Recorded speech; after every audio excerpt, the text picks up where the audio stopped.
Good morning, members, and welcome to your Legacy Committee this morning. Special day because it's a day after St. Patrick's Day. Almost as good as St. Patrick's Day, right, folks?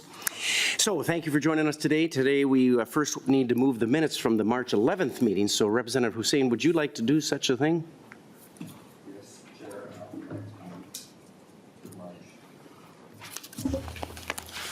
11th minutes. Very good. You got a chance to read them? I put them on the spot, folks. Looking at it right now. Very good. Okay, any corrections? If not, all in favor of moving the minutes of March 11th, please say aye. Opposed? Motion carries. The roadmap today is going to look like this. First, we're going to hear a status update from the Minnesota Humanities Center on fiscal year 2025 and 2026 appropriations. They've been very busy this past year from our last bill from 2025. So like you, I'm sure you're very anxious to hear from the good folks of the humanities, and we're very excited to hear some of the progress, and me in particular. And then we're going to hear Representative Burkel's bill, House File 4148. So with that in mind, let's not delay. Let's bring up our stars of the show today, and that is the CEO of the Minnesota Humanities Center, Mr. Kevin Lindsay. And then his right-hand gal is Tristy Auger. She is the director of the grants for the Minnesota Humanities Center. So with that, the both of you, welcome to the committee. Thank you for making this a priority today.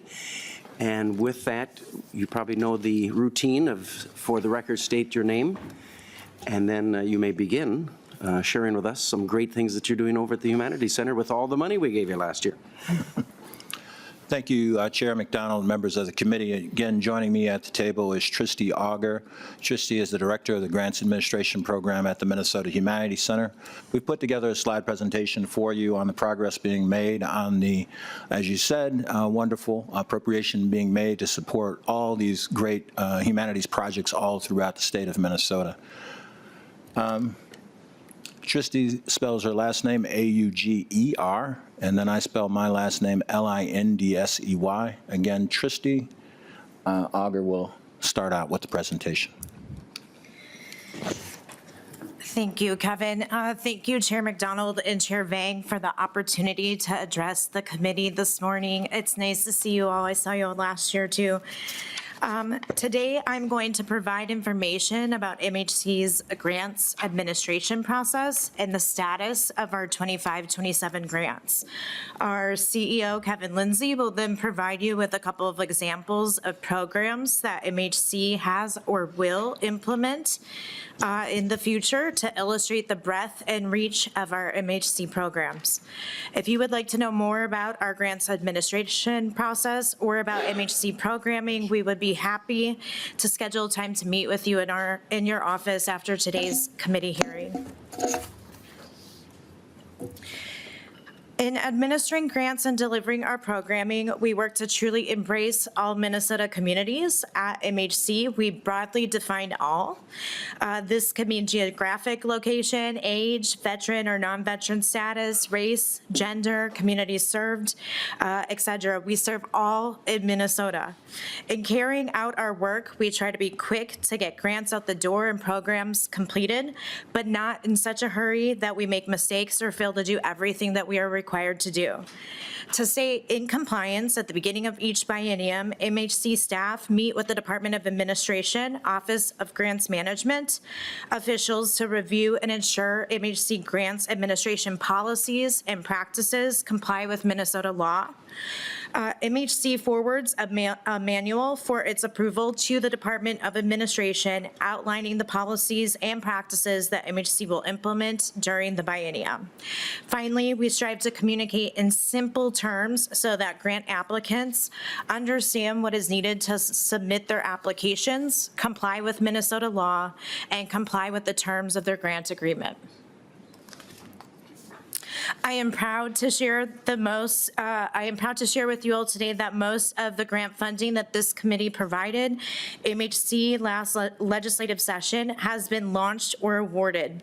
Listening to grant recipients when the amount of funding was split over 2 years but less than 1.5 million, we held one grant cycle and gave applicants the opportunity to apply for funding in the first year, second year, or within both time periods. We adopted this approach to limit the administrative burden on applicants and give them more certainty as to what funding they could expect to receive from MHC over the 2-year window. A recent example of this approach was our decision to allow organizations pursuing festival funding to compete for the entire $3 million appropriated by the legislature, and then designate if they wish to apply for funding in year 1, year 2, or both grant periods. Our application process seeks to accomplish 3 primary goals. First, we seek to ensure that all communities are aware of our grant opportunities. We have a variety of strategies to leverage media outlets throughout Minnesota and connect with community organizations. Recently, we hired a director of communications, Allie Severson, who is here with us today, to help with our outreach efforts. Second, we have designed our application process to obtain all the necessary information that the Department of Administration, Office of Grants Management, and Minnesota law requires, and what is necessary to ensure compliance with legacy statute enacted during the biennium. Finally, we have designed our application process to support our grant applicants. Let's talk a little bit more in depth on how we support our grant applicants. Grant applicants regularly inform me that what separates MHC from other foundations and organizations. I think you're one slide ahead. Oh, sorry. Thank you. Let me start over. Grant applicants regularly inform me that what separates MHC from other foundations and organizations for which they apply to receive funding is the time, attention, and service that we give to grant applicants in assisting them in applying for a grant with MHC. The staff take great pride in responding to inquiries from grant applicants, hosting informational sessions on each grant line, hosting one-on-one meetings with applicants to provide feedback, and reviewing draft applications prior to submission. We understand that many cultural organizations that apply for legacy grants have limited staff capacity and resources. The additional technical assistance provided by MHC to our applicants is therefore very helpful. This level of intentional effort to work with grant applicants is also consistent with the feedback from this committee to give legacy applicants more time and attention. Over the past 5 years, applicants that meet with MHC prior to submitting their grant application have a higher success rate in securing a grant from MHC. The review of applications from MHC occurs within 3 stages. The initial stage is where MHC staff confirm that submitted applications are eligible for funding. We do have applications that are incomplete. In these cases, often applicants fail to attach the necessary financial information or fail to comply with the legacy enabling legislation. In a moment, we will look at the number of applications that are rejected at this stage. At the second stage, applications are submitted to a review panel. MHC recruits individuals with expertise from a variety of communities to serve on its review panels. MHC ensures that panel judges are free of conflict of interest. I will say a little bit more about review panels in a few minutes. In the final stage, MHC does what I refer to as pruning of the top applicants. Pruning may result in a complete removal, limitation of expenses that reimbursable, or limiting the award given to the applicant because of their financial capacity. Lastly, I work very closely with Mr. Lindsay to then finalize MHC grants staff recommendation for funding, and I personally contact awardees to confirm acceptance of an award offer. Here you can see the number of applications submitted for each competitive grant opportunity launched currently. For comparison, during the 23-25 biennium, MHC received and reviewed a total of 810 applications. If you consider the applications to be received for the remaining 25-27 grant opportunities, MHC will exceed that number. The number of applications for children's museums was consistent to what MHC has seen over the last 2 biennium periods. As one priority organization did not apply, and children's museums also received funding from the Department of Education budget, the overall amount provided by the legislature to children's museums seems appropriate. The number of applications for museums, exhibits, and collections grants, 54 applications, was high. The committee may wish to consider providing regular, consistent grant funding for these organizations. As such, the number of applications for festival grants at 141 was extremely high and very competitive. Again, the committee may wish to consider providing regular, consistent grant funding going forward. The number of applications for cultural heritage grants continues to remain high. This suggests to MHC that there is stable demand for cultural heritage grants. Ahead of the next legislative session, MHC is happy to do a deeper analysis of the grant applications submitted to inform this committee on how it might proceed next year. The majority of applications rejected during the initial eligibility review is due to the applicant seeking funding from MHC beyond what the enabling legislation can provide. There are also instances where applicants are rejected for failing to submit proper financial information. Other reasons, the budget is not in alignment with the legislative appropriation, or they failed to submit a complete application. The emergency response grant rejection rate is at about 71%.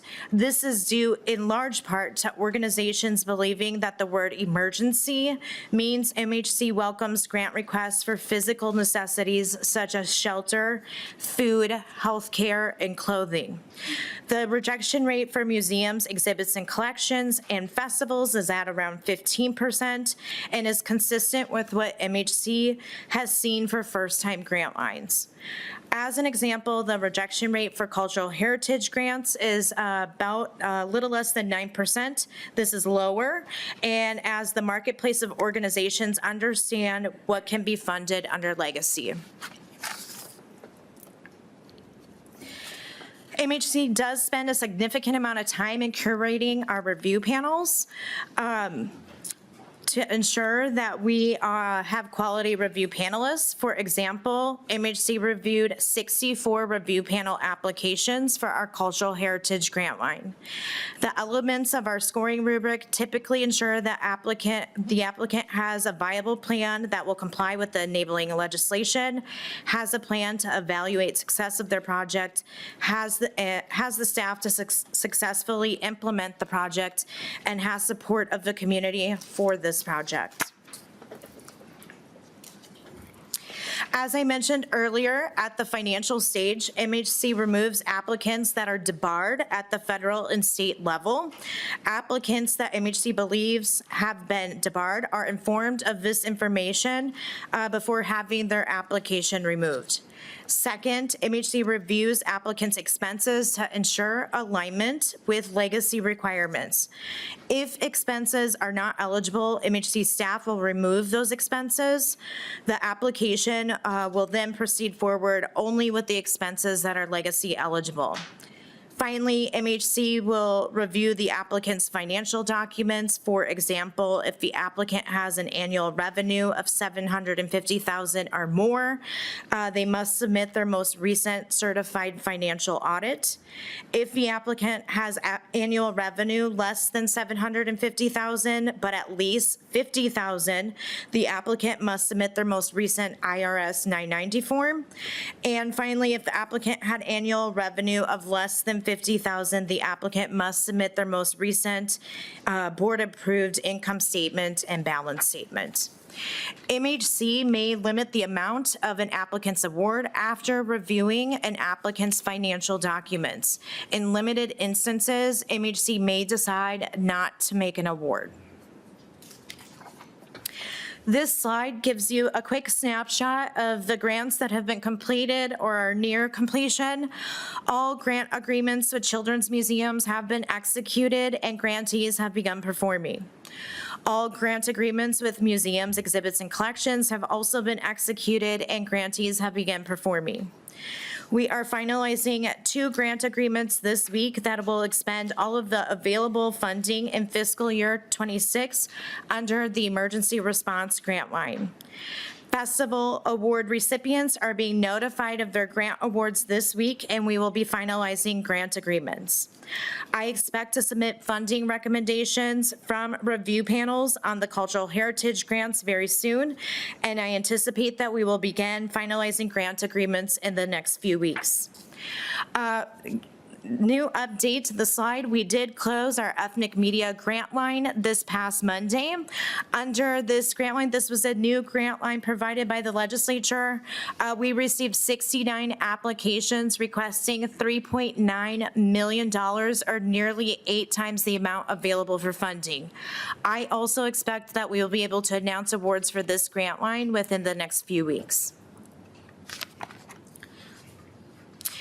This slide shows the amount of funding requested versus the amount of funding available to award. The amounts identified are all stated in the millions. For example, the amount of funding requested for emergency response and festival grants submitted was approximately 5 times the dollar amount available. As for cultural heritage and museums, exhibits, and collections, the amount of funding requested was approximately 6 times the dollar amount available. And as I just shared with you, under ethnic media, it was about 8 times the amount available. Here is another view sharing the same information. The amounts are also identified and stated in the millions. This slide also shows, though, the percent of demand funded. Accordingly, there is a significant demand for all of these grant lines. So that brings us to what is remaining to launch. Here's a quick snapshot of our remaining grant lines that are rolled out or are about to launch. The most significant takeaway is that all the grant lines will be completed and MHC will have executed all grant agreements before the next legislative session. Sorry. During the preceding biennium, MHC was not able to execute all grant agreements until April. I'd just like to share that I'm greatly appreciative of all the hard work of our MHC staff that will allow us to complete more grant agreements 4 or 5 months more efficiently than MHC was able to accomplish during the prior biennium. I have a few takeaways for you today. As funding for children's museums was not completely exhausted and one museum identified as priority did not apply, the committee's funding level seems appropriate. The committee may wish to provide funding The committee may wish to provide funding in the future for festivals and for museums, exhibits, and collections, as the demand for these grants was significant. The number of quality applications for cultural heritage grants remains stable. The committee should continue funding cultural heritage grants. MHC staff did notice that the applications submitted by priority designated organizations did not submit especially strong applications. This leads to the question, did priority organizations mail in their application thinking that they would be funded no matter what they submitted? At this time, Chair McDonald and Chair Vang, I will turn it over to Mr. Lindsay, who will share with you information about our MHC programs. Very good, Ms. Auger. Thank you. But before we go to that, I just want to recognize our PAGE program is in the audience. They're in the back row there. So if you folks could stand up and wave. And thank you for being here. I think it deserves a round of applause.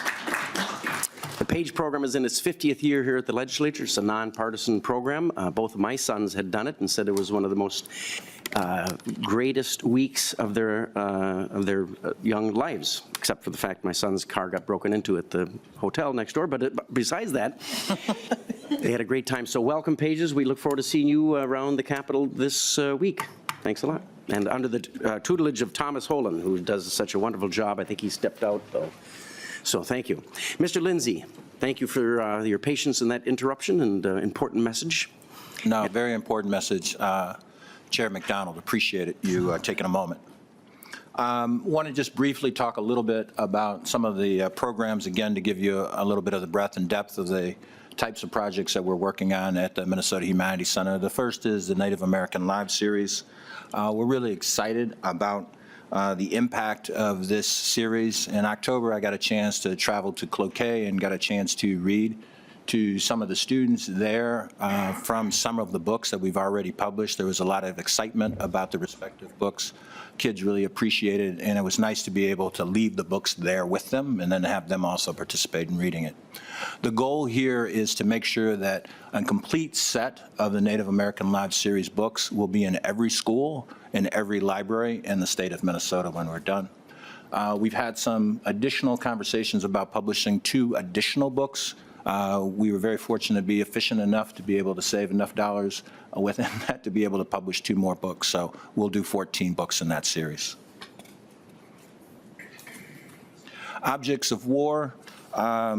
Again, this particular program has been around at MHC for several years. One of my favorite ones because it's an opportunity to have folks who otherwise might not necessarily open up talking about their experience. My father, Vietnam, uncles within Korea, other uncles within WW2, this idea of being able to share their experience about what happened on the respective battlefield or within particular zones of conflict. Whatever material memorabilia that they brought in to remind them of home, it gives them an opportunity to share and reflect. So we appreciate to be able to make that space available for veterans. Essence of Food and Musical Joy.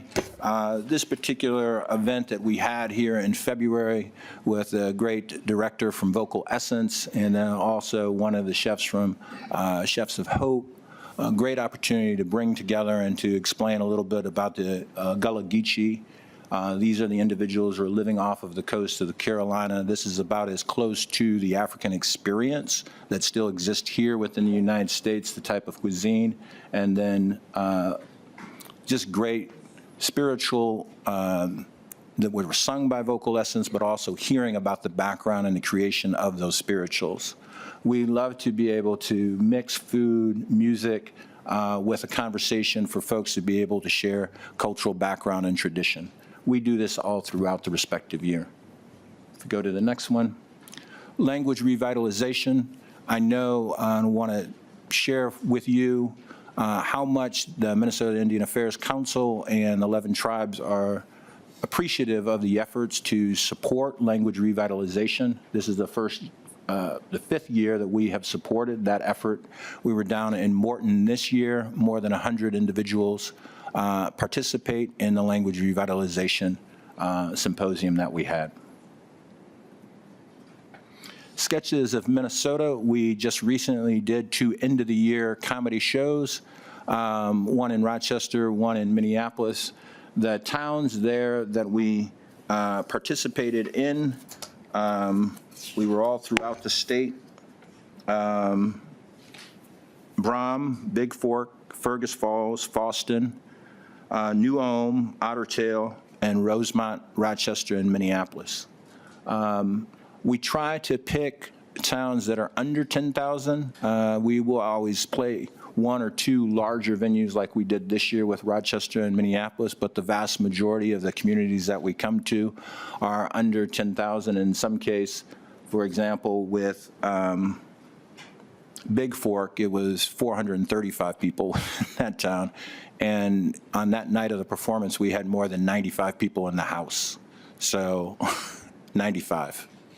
So the year before, Emily was the big winner within that category. It's 835 people in Emily, and we had over 100 people in Emily there show up for the show.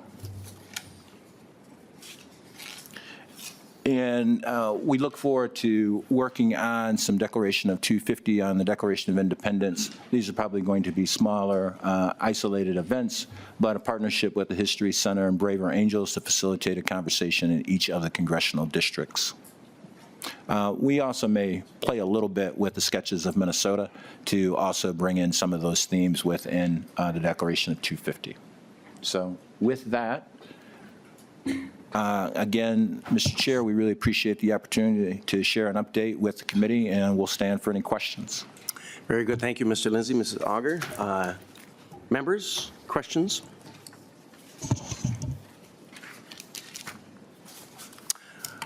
Vice Chair Scrubba. Thank you, Chair. I really like the idea of the dog tags, something tangible. I was just in the Guards Reserves, but I have friends that are like, because I'll wear them when I'm on honor guard, and every now and then I'll have them on, and they're like, wow, these are cool. I'm like, well, it's just part of the uniform. You don't think of it, because it's just part of the unit. It's just what you do. So when I see that, I'm like, that's a cool idea, because you get to pass it down and people tangible, and it doesn't take a lot of space. So I think that's, and obviously I enjoy what you guys are doing.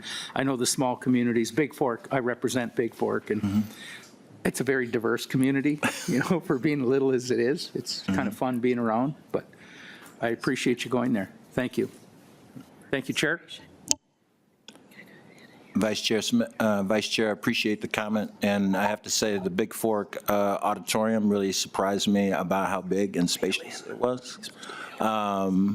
It was really a pleasure to be there. We almost thought about having one of the end of the year shows up there, so we may be coming back at some point in time. They are friendly. Very good. Anyone else? Members? I have a question for you both. I have heard from one particular organization that was told that in order to qualify for a preferred or priority grant that we put into the bill language last year, that they needed to do a 50-50 match.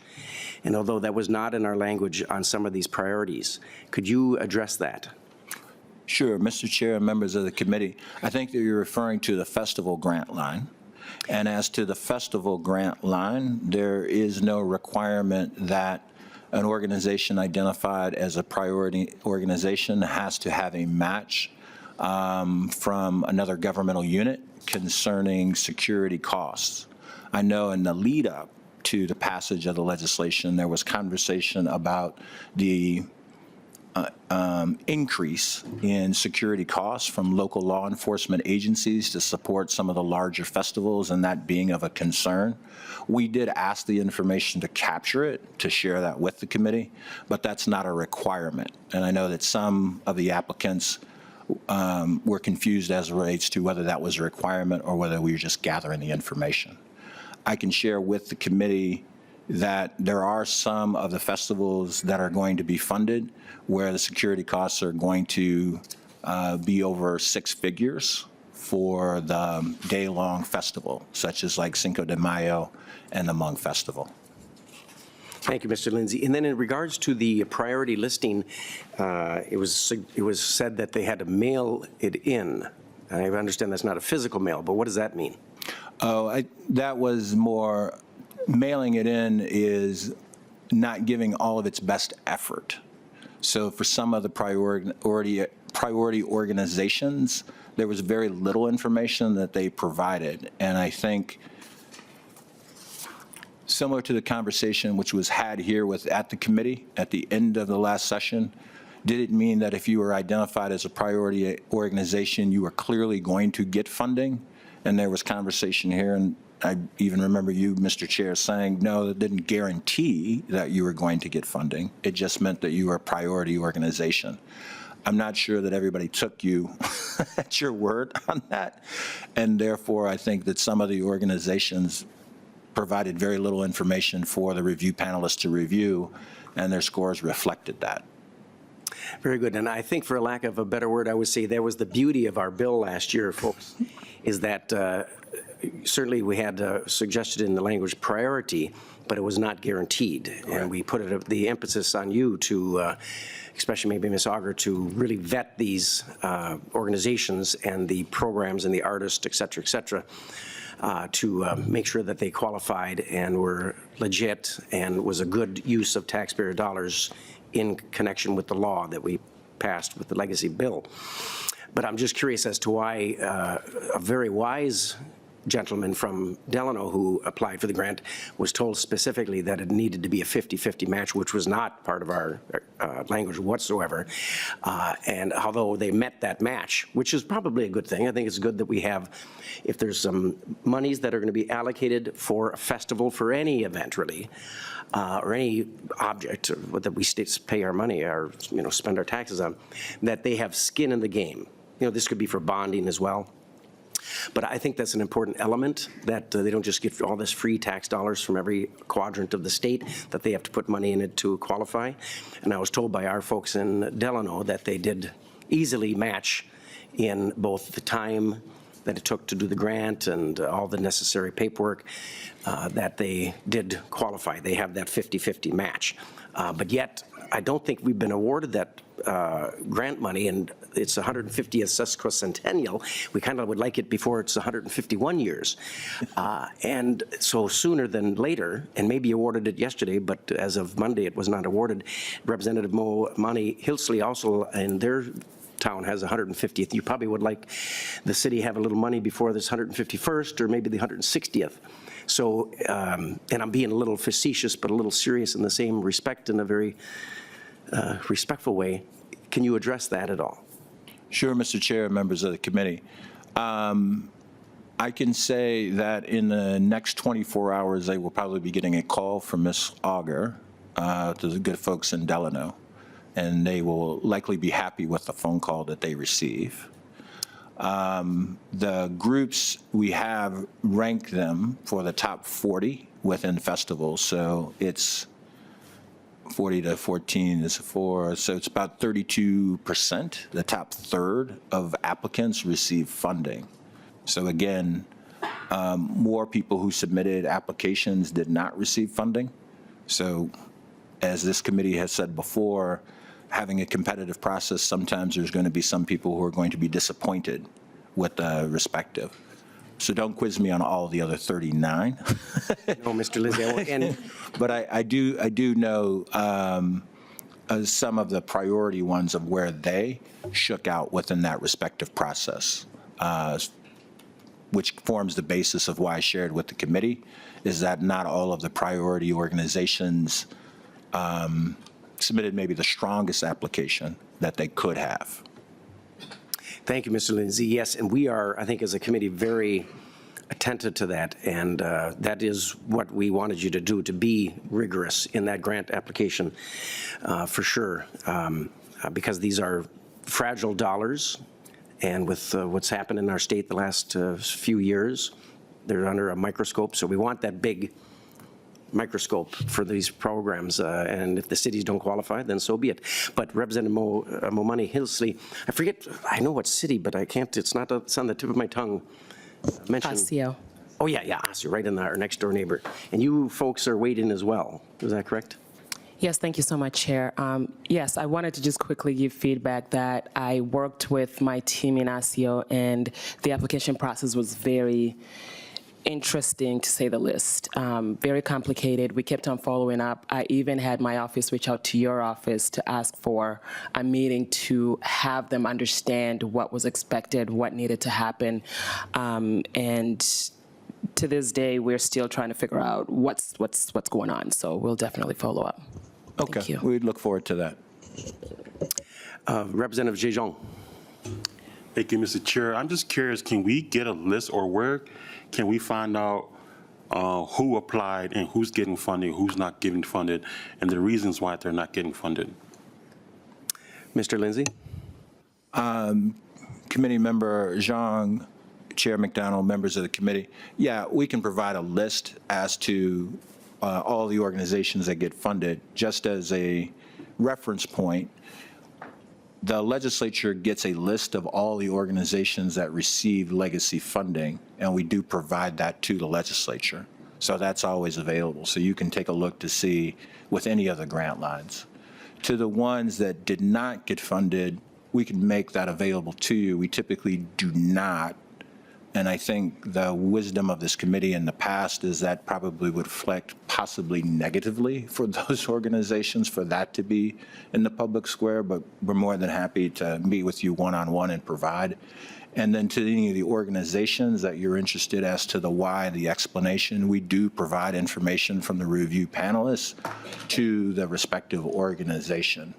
And we typically do that on a one-on-one. Individual organizations that are feeling that they did not get a fair shake or they fell short, again, they can request a one-on-one meeting with Tristy and our staff to get feedback. There have been organizations that did not get a grant. I've been in the organization, it'll be 7 years in June.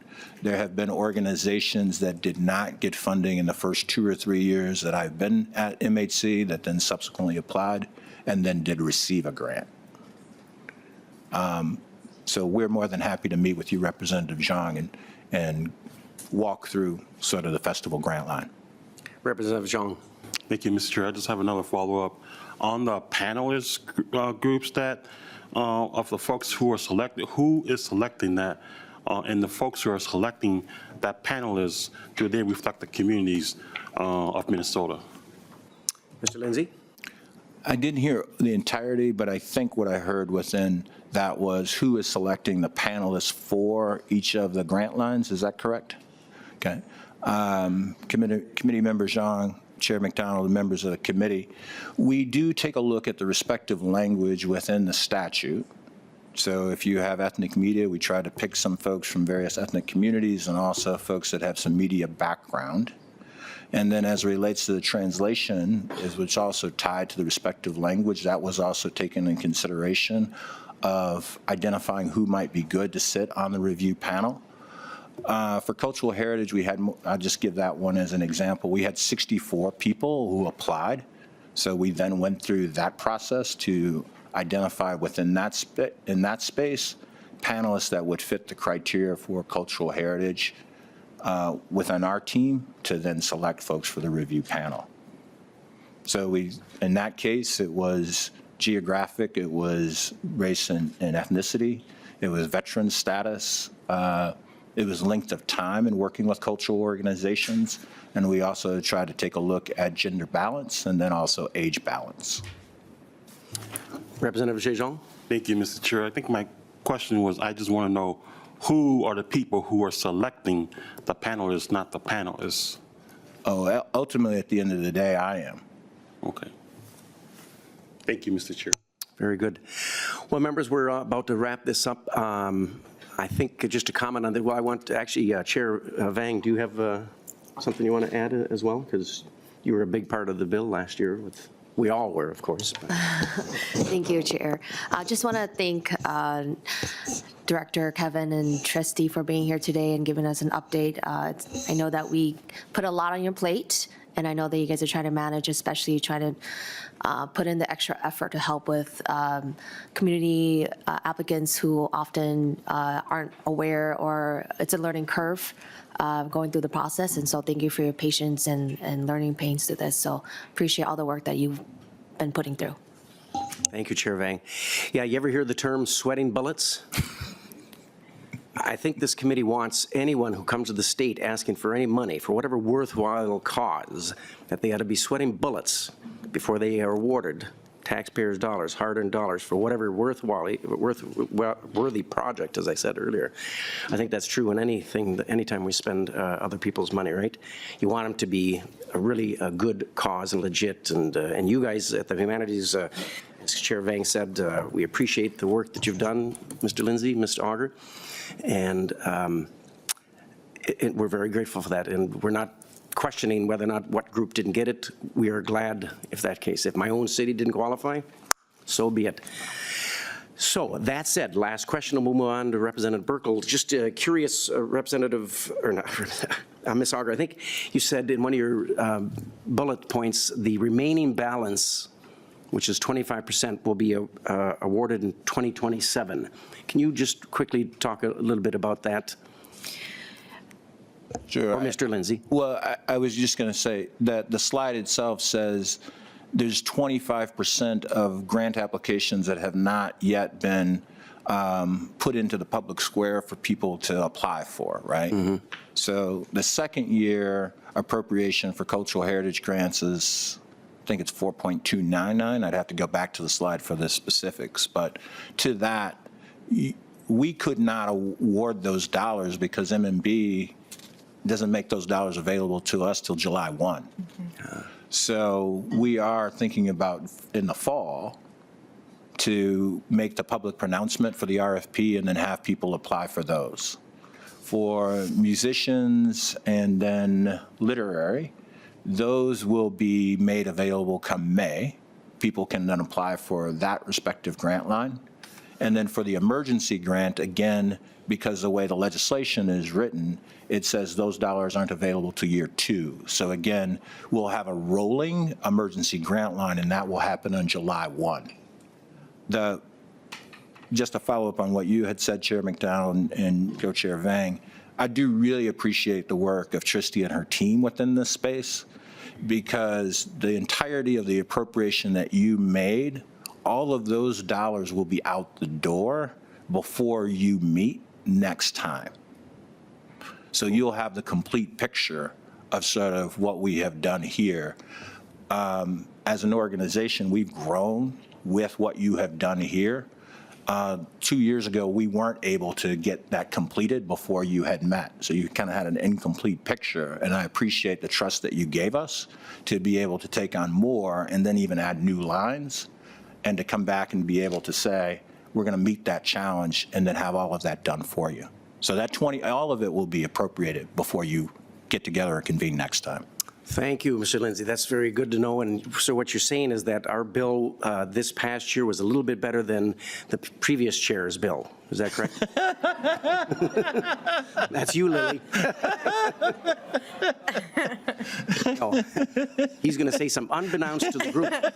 I leaned on Representative Lilly quite often in texting and phone calls when I took the job as the co-chair. So very appreciative. Gave me a lot of good advice. Mr. Chair, I'm glad to see that fun prevails in this committee. Boy, if we lose fun here, I'm going to quit. And last question is from Representative Hussain. Thank you for being here and giving us the wonderful presentations. The people that qualified, would they fund 2 years, or would they have to apply for next year as well? Yeah, it's, Representative Hussain, Chair McDonald, members of the committee, I appreciate that question. So for festivals that applied for 2-year window, they receive funding for the first and the second year. That doesn't mean they receive the funding in the second year now. They're going to have to wait until after July 1. But we heard from you is that don't make those festivals go apply again and then having to wait to know. In the application for this year, it said you can apply for grant year period 1, which would be 26, or grant year period 2, and you had the option of applying for both. So for those, I'm going to rough guesstimate about 35% of the applicants applied for both year funding. There were some, for example, like Delano, that only applied for the first year, right? And there were some that just applied for the second year.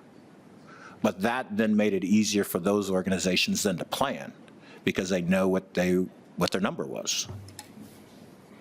Representative Hussain? I was just curious also if you can exactly tell us the ethnic media grant, how many people applied? I know it was a $500,000 spread.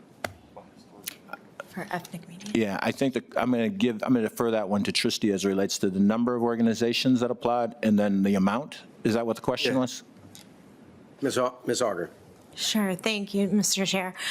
So under the ethnic media grant opportunity, that grant line just closed on Monday at 6 p.m.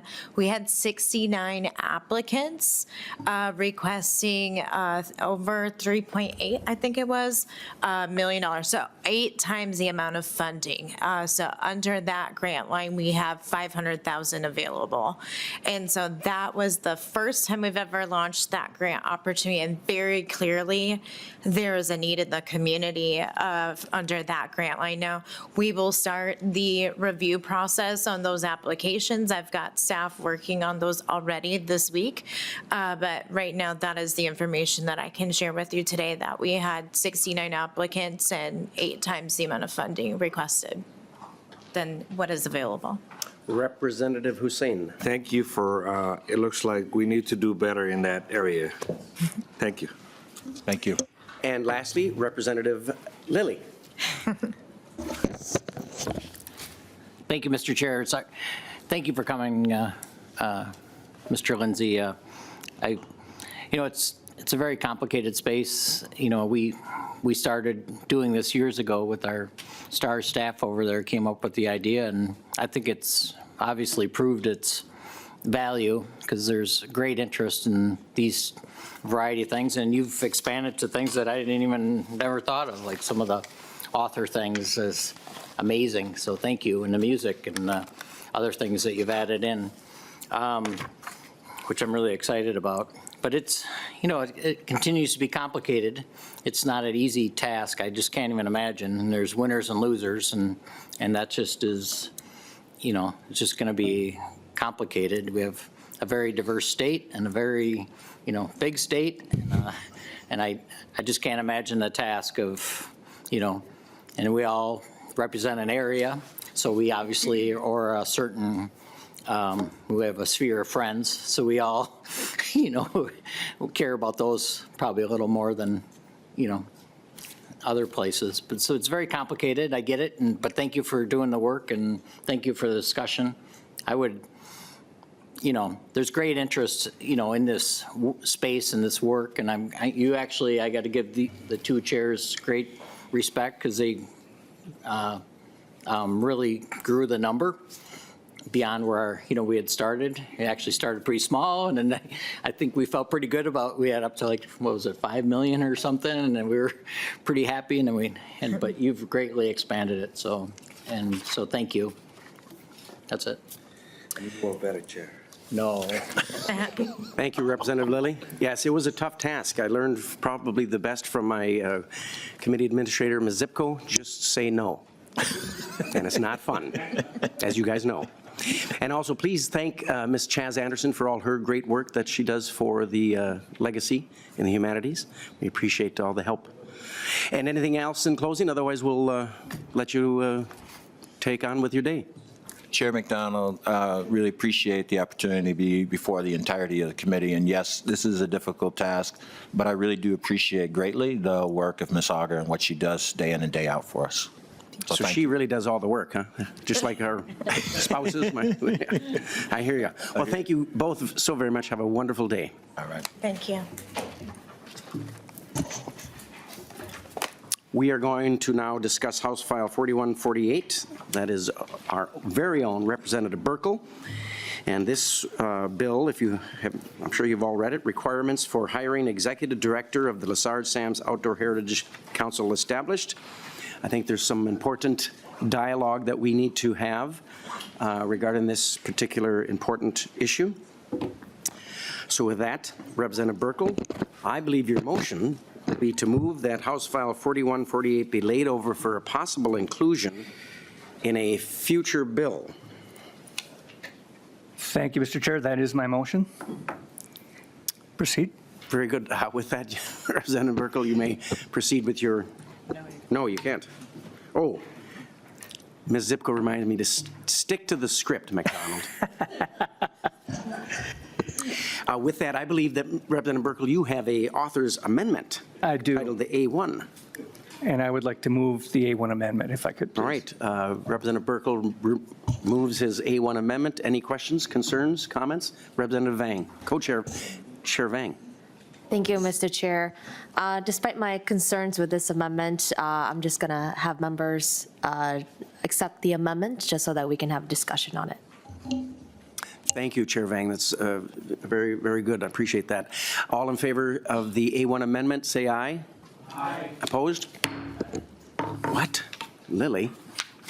Okay, motion carries. Your A1 amendment. Now the bill is in the form that you want. Representative Burkel, with that, you can discuss and proceed with your bill. All right, thank you, Mr. Chair. So House File 4148, as you see in front of you now, is a bill that would modify the hiring process of the Executive Director of Lessard-Sams. That's the body that's responsible for recommending how funds at the Outdoor Heritage Council are allocated. Specifically, the bill adds transparency and balance to the candidate selection process. When a subset of council members is appointed to vet a new candidate, if the interview panel cannot reach a unanimous decision on a single candidate, it must advance multiple candidates forward to the full council rather than narrowing the choice to just one. Overall, the proposal is intended to ensure some broader input from the council, reduce any partisan imbalance, and then give full council direct authority, greater authority in selecting the executive director. Specifically to the A1 amendment that has been added to the bill, this is simply language that is consistent with the legislative precedent for the Citizens Commission governance in Minnesota. Back in 2023, if you recall, House File 2310, which was authored by Representative Rick Hansen and carried in the Senate by Senator Herr, who sits on Lessard-Sams.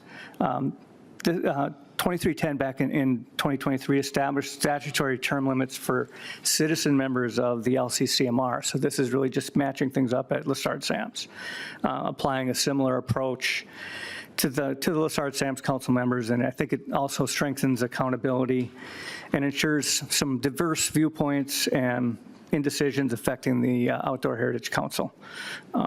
The proposed term limit kind of strikes a balance again, allowing members enough time to understand the complex funding process that we go through every summer and contribute meaningfully while preventing entrenchment and encouraging new participation from the public. So I believe the amendment, this reform kind of enhances the council's effectiveness and transparency in stewarding Minnesota's outdoor heritage resources. So that's the bill that's in front of you as amended. With that, I'd stand for any questions. Thank you, Representative Burkel. Representative Lilly? Oh, you had your mic, you brought your mic closer. I thought maybe you had. Okay, you're off the hook. Representative Heinsman. Chair Heinsman, I should say. Thank you, Mr. Chair. Members, Representative Burkel, I'm thankful that you brought both the amendment and the bill forward, and thank you, Mr. Chair, for hearing the bill. This isn't about personalities. This isn't about the past. This is about looking forward after seeing some maybe irregularities is the best word in the process compared to other hiring practices. And also in the amendment addressing what might be characterized as a decentralization of power. And I think that there are good examples of how this has worked in a positive way. And I'll just use the LCCMR as an example relative to the amendment and term limits. It's okay to have a more diverse group of voices coming to the table to go through the projects. Over time, things do change. And it does provide an opportunity to maybe reset. And as different issues are coming before the LCCMR, it's probably arguably easier for those of us coming in with fresh eyes to see some of those things for what they are and get a better mix of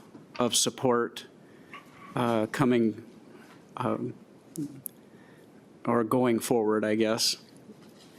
So I hope that helps kind of ease maybe some tensions that could exist. And the conversation today, I hope, centers around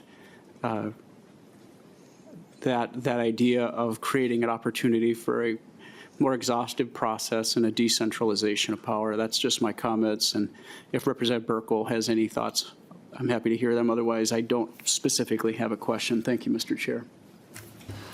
Yes, indeed, Chair Heinzman, thank you. Do you have a comment? Do you want to address that, Representative Burkel? Thank you, Mr. Chair. And to Chair Heinzman's comments, I just say I agree with that. And I think the concept here is really about a more transparent process and really specifically to the amendment and the term limits. You know, I remember specifically in Environment Committee 3 years ago, Chair Hansen's comments regarding term limits at LCCMR, and his specific quote is to promote regular turnover, bring fresh perspectives, and to ensure broad public input and representation when we're allocating these funds. And I think that's really what I'm trying to accomplish here at Lessard-Sams as well. All right, very good, members. Anything else? Representative Lilly. Thank you, Mr. Chair, and thank you, Representative Burkel. I guess for me, it just seems like they're unrelated kind of issues. So I kind of wish we were discussing both of them separate than together. You know, Representative Heitzman and I have been, you know, lucky enough to serve on both those committees you mentioned for quite a few years. But, you know, the citizens on the committee often turn over, you know, especially the governor appointees are turning over. And I think the citizens offer great value.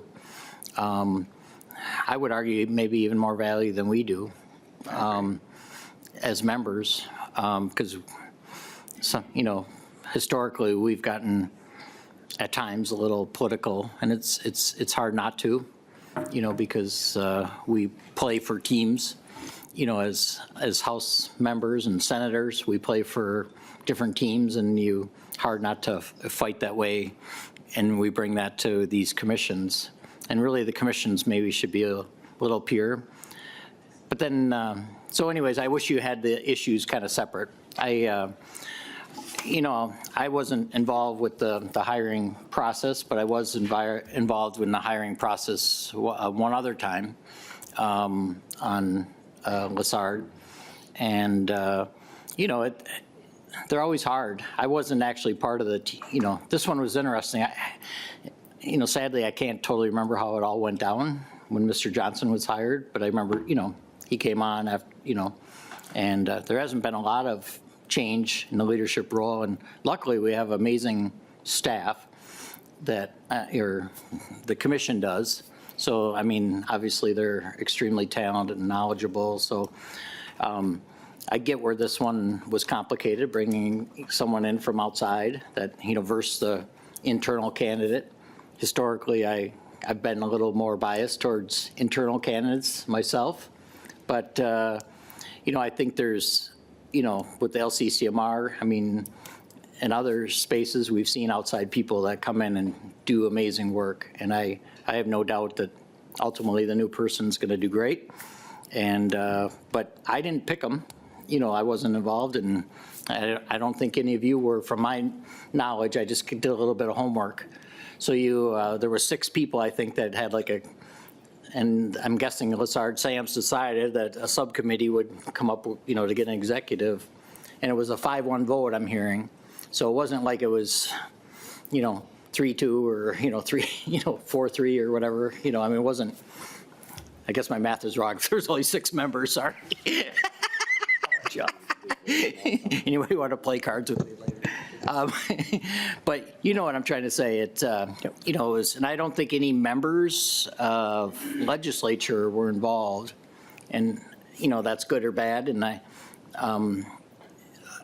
don't know, but I think that seems a little punitive to me, what you might be doing.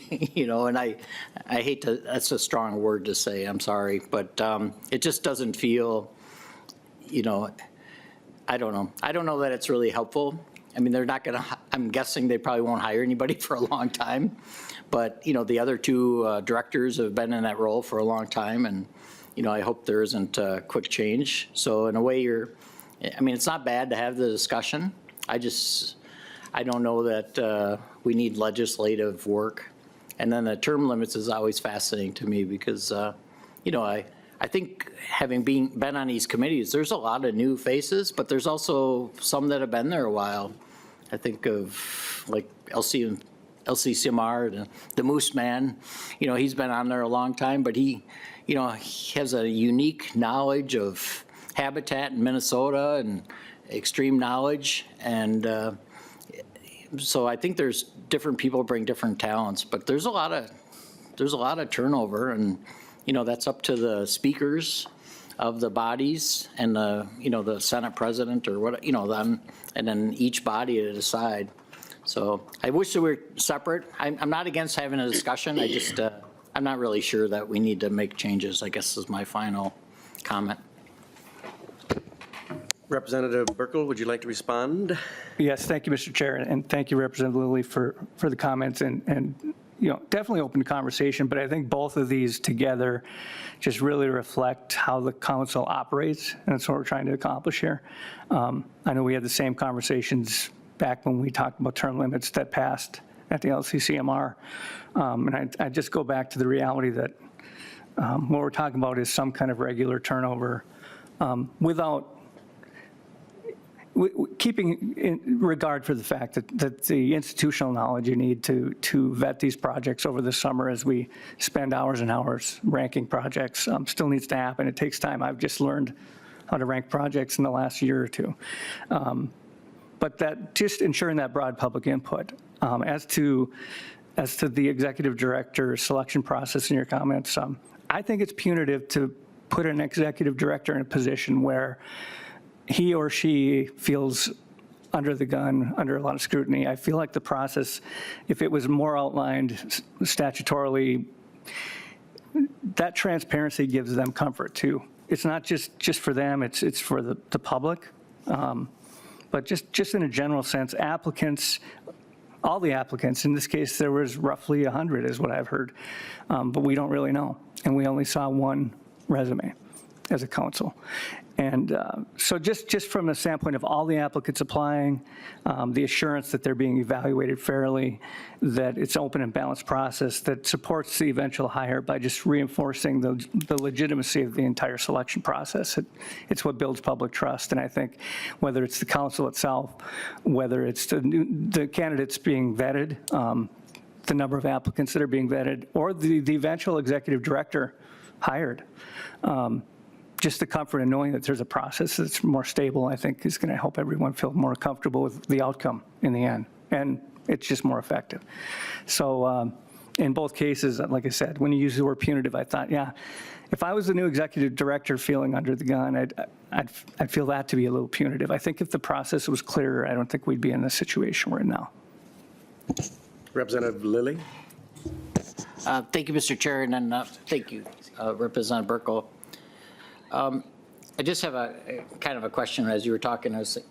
Was there any legislators involved in that 6? And then if not, why? Because you must have made a decision as a group, who the team would be. And then I don't know why you wouldn't, it seemed like at that point you would have made sense to have members involved, like a mixture of citizens and members, but. Representative Burkel. Yeah, thank you, Mr. Chair. Thank you for that question. Yes, it was open but it was really a volunteer process. There was no structured process to have legislators involved from each side of the aisle. I think that would be helpful. Just at the outset, that's the process, and that you need to have 2 legislators or however you structure that vetting committee to be set up. But no, there was not in this process. Members? Well, my 2 cents is this, Representative Burkel and committee, being new to the space, and I have looked towards you, Representative Burkel, and Representative Heinzman, and Representative Lilly for your expertise on the Outdoor Heritage Fund. I think it's an important piece of legislation in front of us for transparency. And it's unfortunate we got two good folks in our room here that we're speaking about. And it has nothing to do, as Representative Heinzman said, with the personality or the current executive director. I would agree with Representative Lilly internally. It seems always to make sense that you would have an executive director or a deputy executive director who's been with the executive director for so many years and knows the space as an expert to at least be considered to the full council to be voted on, no matter who it is. We're not even mentioning the names, the two of you over there, that take that completely out. But you're taking a deputy executive director, or whatever the term was, the next guy ahead of the executive director, who worked in and out for many years, not even considered to be voted amongst the full council. Again, I'll have to reiterate for the record that it has nothing to do with the external, whoever was brought in from outside. But wouldn't you all agree that it makes sense that the full council would have several applicants to vote on, not just one, and particularly the second in charge, if you will, who that person you would hope knows the ins and outs from the start. So I think that that's why this is an important legislation. As far as the term limits, I would agree with Representative Lilly that the institutional knowledge and the years of experience, you hate to lose that. But Representative Burkel's my friend, so I support his amendment. And you just don't do that to another gentleman or lady. So I do agree, term limits may be something we can look at because you hate to lose that institutional knowledge. But I don't doubt that any of you think that this is important, that we make sure that the full council gets to vote on who's going to be the executive director, especially if you have a very well-qualified internal candidate.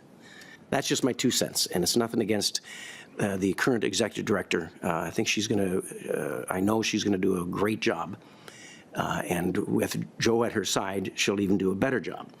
So that was a compliment for the two of you, without mentioning names. So that's all my 2 cents. Again, it's a new space for me, and I defer to the experts here for continued advice. And then I'm done speaking, and then thank you, Ms. Zipko. So anyway, any comments on my comments? If not, good. Well, Representative Chair Vang. Thank you, Mr. Chair.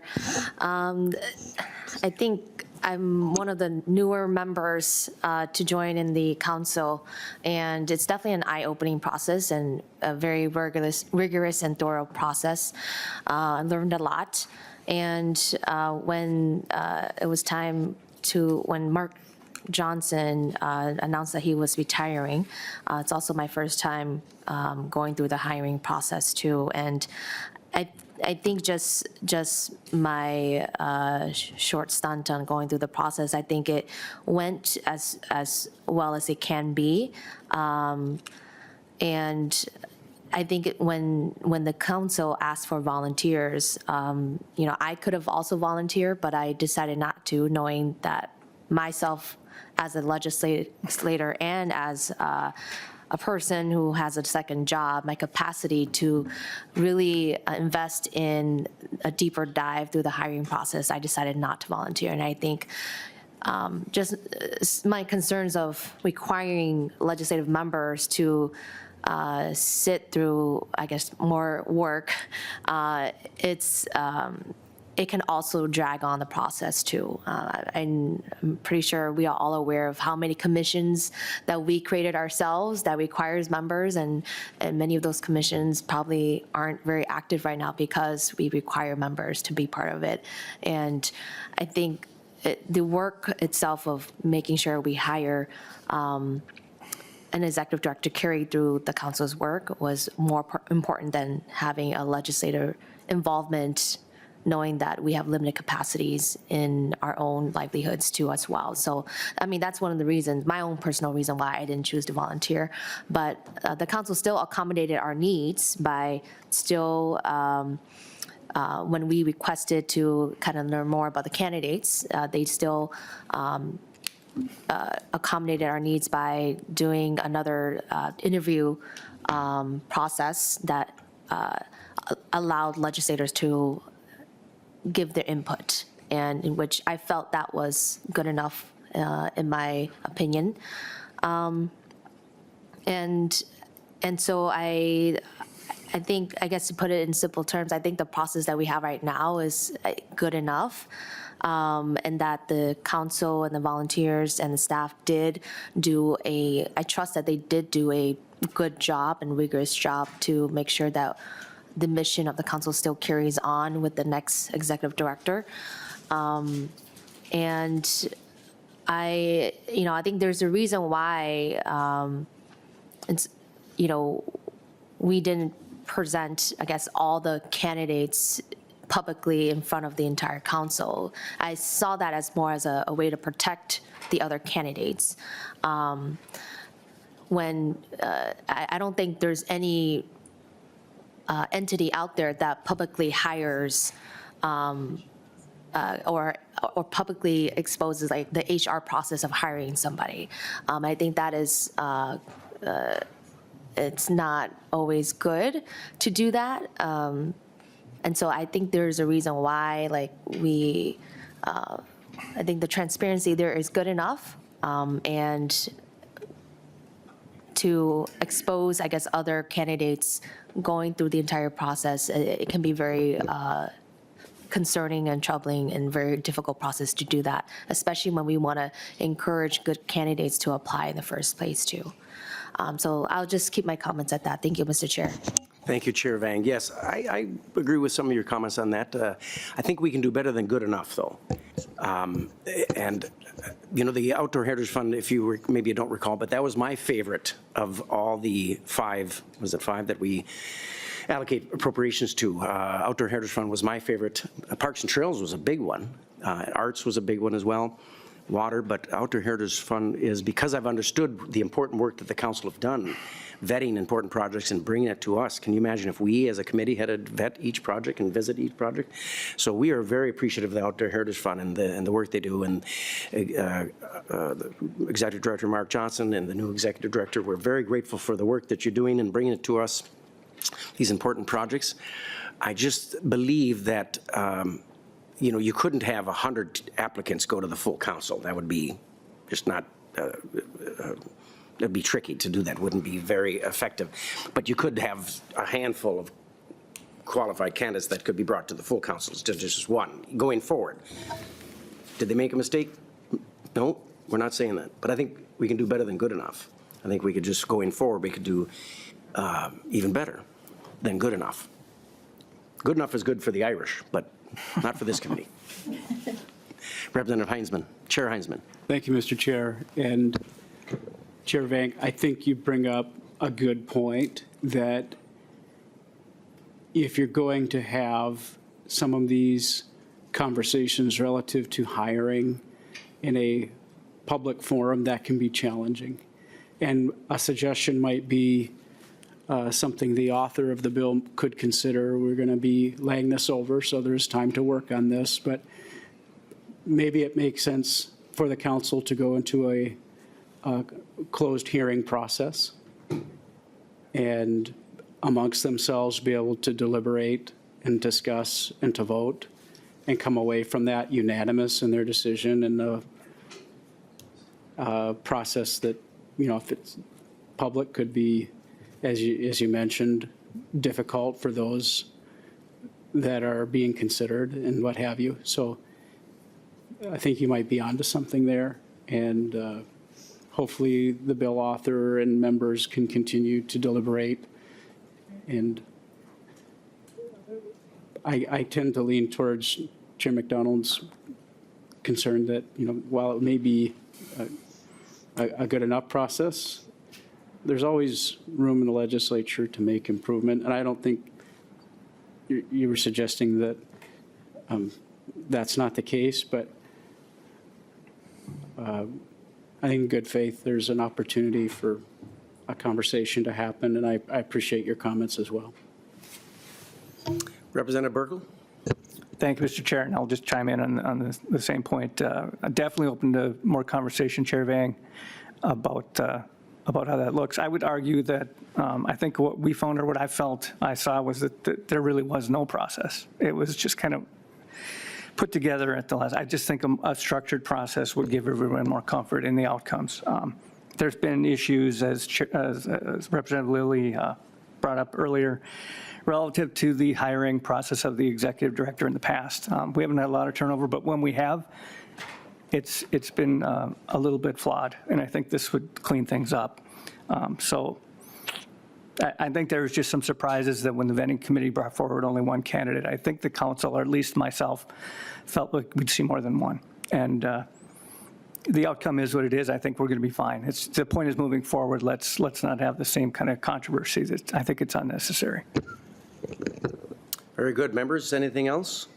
With that, I believe that Representative Burkel renews his motion for House File 4148 be laid over for possible inclusion into a future bill. So, as amended, thank you, Chair or Co-Chair Scraba. So the bill is laid over as amended.